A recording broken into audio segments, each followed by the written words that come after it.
Bom dia, boa tarde, boa noite. Meu nome é Ricardo e eu sou professor de Sociologia. E hoje a gente vai ver uma aula sobre Adam Smith. Mas antes que você diga que já estudou Adam Smith em História ou em Filosofia, a gente vai ver o necessário para Sociologia. O Adam Smith ele é considerado o pai da economia moderna. Foi esse economista aí que resolveu falar pela primeira vez certos assuntos importantes para a sociedade, como, por exemplo, crescimento econômico. Afinal, a gente sempre ouve falar isso aí no jornal, né? Livre mercado, também a gente ouve falar isso aí muito. E, por último, a livre concorrência, que a gente vai entender melhor o que é. Essas três abordagens aí, elas estão presentes na principal obra de Adam Smith, que chama-se A Riqueza das Nações, escrita no ano de 1776. Por coincidência ou não, esse aí é o ano da independência dos Estados Unidos, um país que se tornou liberal. Como você já deve ter visto lá na aula de independência dos Estados Unidos, eles adotaram o liberalismo. Mas não vamos fazer confusão. O Adam Smith é da Escócia, quando a Escócia já estava vinculada à Grã-Bretanha, ou Inglaterra. Tá, mas para isso aqui não virar uma aula de geografia, vamos voltar à Riqueza das Nações, escrita em 1776. Nessa obra, o Adam Smith vai falar sobre a natureza do sistema econômico do século XVIII.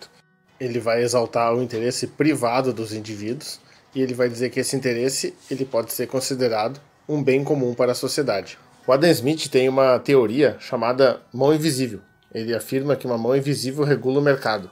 Por isso que ele defende que não deve haver intervenção estatal, fundamentando assim o chamado liberalismo econômico. O Adam Smith, na sua obra, também explica as leis naturais de mercado. O mais interessante de tudo isso é que o Adam Smith conseguiu ajustar a lei da oferta e da procura com as leis de mercado. Para quem não lembra, né, a lei da oferta e da procura funciona assim: quando a quantidade é alta, o preço é baixo; quando a quantidade é baixa, o preço vai ser alto. Então eu vou tentar explicar para vocês como é que funcionam as leis naturais de mercado, através de um exemplo bem clássico aqui. Vamos imaginar que aqui é uma empresa A, a empresa B, a empresa C e a empresa D. Todos colocam o mesmo produto no mercado, são concorrentes. E vamos então aos números. Eu vou colocar um quadrinho aqui. Deixa eu afastar aqui primeiro, né? Vou colocar um quadrinho.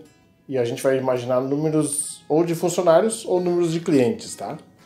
Imaginem vocês, eu vou colocar números assim, ó, 10, 20. Para a empresa C eu vou colocar 30.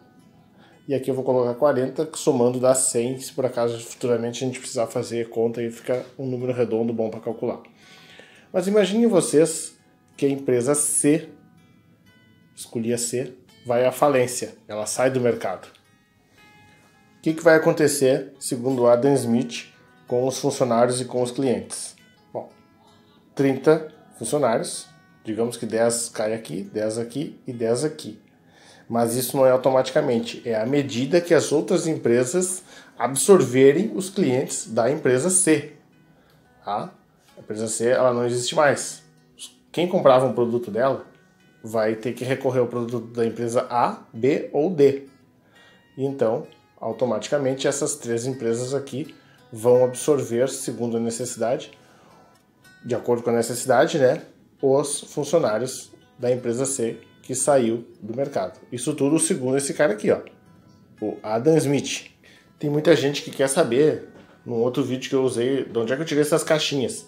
Se eu puder, no final do vídeo, eu mostro para vocês. Agora a gente vai ver o Adam Smith relacionado com uma matéria chamada mercantilismo. O mercantilismo, como vocês já viram em história, é quando o Estado é o investidor. Por que isso é inadequado, segundo o Adam Smith? Porque o Estado ele não pode ser investidor. A riqueza ela vem de uma produção de bens. Então o que acontece? O Estado ele não pode intervir na economia. Ele tem que apenas cobrar os impostos de quem produz. Se o Estado for o investidor, pode acontecer como a empresa C. Imagina o Estado indo à falência? Não pode. Outro fator muito importante para o Adam Smith é a liberdade contratual entre patrão e operário. Agora a gente vai falar sobre fisiocracia. Você se lembra o que é fisiocracia? É uma teoria do francês chamado François Quesnay. Ele afirma que a riqueza ela surge na propriedade privada. O Adam Smith ele foi discípulo do Quesnay, mas só que ele contrariou seu mestre. Ele afirma que a riqueza Na verdade, ela surge no trabalho e não na propriedade privada. Tá, mas aí sempre tem aquela pergunta em sala de aula. Os trabalhadores são ricos? Não. Os operários, os trabalhadores, eles não enriquecem. O Adam Smith, ao se referir trabalho, ele está falando ao proprietário dos bens de produção. O que acontece? Vai existir a troca. O salário, que é pago ao trabalhador, ele é pago por o trabalhador dar sua mão de obra ao patrão. Essa troca aí a gente está entrando no assunto de um outro sociólogo que a gente não vai debater hoje.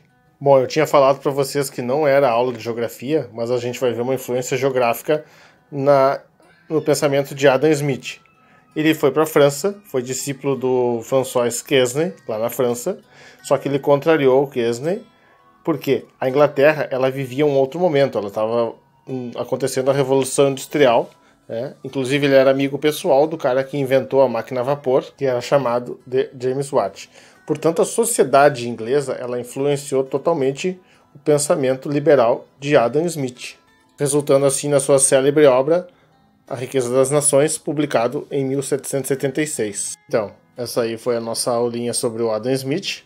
Espero que todos tenham gostado. Muito obrigado para quem assistiu até aqui.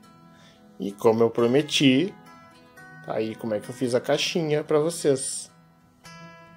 Então, quem puder, guarde aí palitos de picolé, tampinhas de garrafa, caixinhas em geral, que a gente consegue evitar que vá para a natureza e sempre aproveitar para alguma utilidade em aulas lúdicas. Muito obrigado, tchau para vocês.